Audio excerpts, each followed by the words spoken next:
Hi, my name is Sydney Mitchell. Hi, I'm Matthew Brickman, Florida Supreme Court mediator. Welcome to the Mediate This podcast, where we discuss everything mediation and conflict resolution. So today I am joined by RIO Rocket. I'm going to let RIO introduce himself, and we're just going to be talking a lot about alimony. RIO's got lots and lots of questions about alimony, and we may digress to some other various topics throughout this episode, may even cut it into 2 or 3 episodes. We've just got so much content to hit. So RIO, why don't you introduce yourself to the listeners, sort of how you're involved with the podcast, but yet so many questions.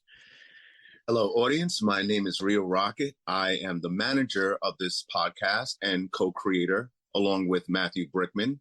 Matthew and I have known each other for about 15 years now, and we came up with this idea a few years back, and I'm glad we did. I'm an actor, musician, spokesperson for Lowe's. I've been following the podcast since its inception, obviously. And one topic that always makes my head spin is Florida alimony reform. I lived in Florida for approximately 2 years, and Florida's a wonderful place, especially South Florida where I live.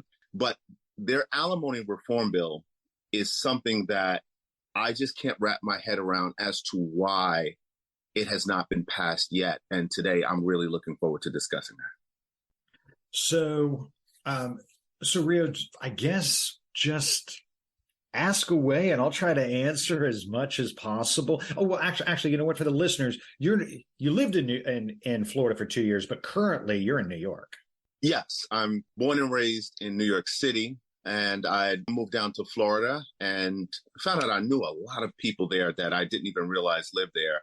But I moved down to Florida in 2007 and stayed there to about 2009. That's where I met Matthew Brickman, and I've known him ever since, and now I'm back in New York City, and you never know where I'll be next. Yeah. So, and for the podcast, Sydney and I always talk, as you well know, and just to remind the listeners, we're going to be talking primarily Florida law, but it's important to know the laws of your individual state with regards to the topics that we're going to be talking about today. I know that Florida and New York are different, but we're going to be focusing on Florida law, being that is where I live. That is where I am a mediator. I deal with Florida law all the time. But it is important to know the laws of your state. And this is not legal advice. We're talking about just the knowledge that I have concerning what I deal with every day in mediation, and all the various things that I keep running across as a mediator for 16 years. So yeah, RIO, ask away. Okay, so one thing that comes to mind when we're speaking about lifetime alimony is, for example, let's say I marry someone, we're both 20 years old. We're divorced by 30 years old. And we both lived hypothetically to 100. Does that mean in the state of Florida, I may have to pay alimony for 70 years, which is 7 times the length of the marriage? So one of the things that that Florida finally did, and I think it was around 2016 or so, was Florida actually defined. Before it was sort of like an understood, not everyone uses that term. It's not written in stone. They finally wrote in stone the different types of alimonies, and when they're appropriate and what they cover. So under your scenario, it wouldn't be a lifetime, and I'm going to use the word sentence because for a lot of people, it's what it feels like, is a sentence, it's a lifetime sentence.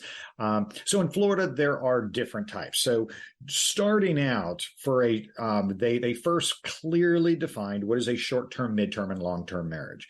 So short-term is under 7 years. It could be a minute long, or it could be up to 7 years. 7 to 17 is considered midterm. And then you've got long-term, which is 17 years or prior.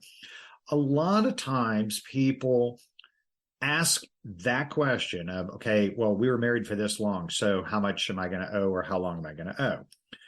Well, the length of the marriage does not tell you whether or not you're eligible for it. The length only tells you what type you might be eligible for. But first you have to get past need, versus ability to pay. For more information about my services or to schedule your mediation with me, either in person or using my iChat mediation virtual platform built by Cisco Communications, visit me online at iMediateinc.com. Call me at 561-262-9121, toll free at 877-822-1479, or email me at mbrickman@ichatmediation.com.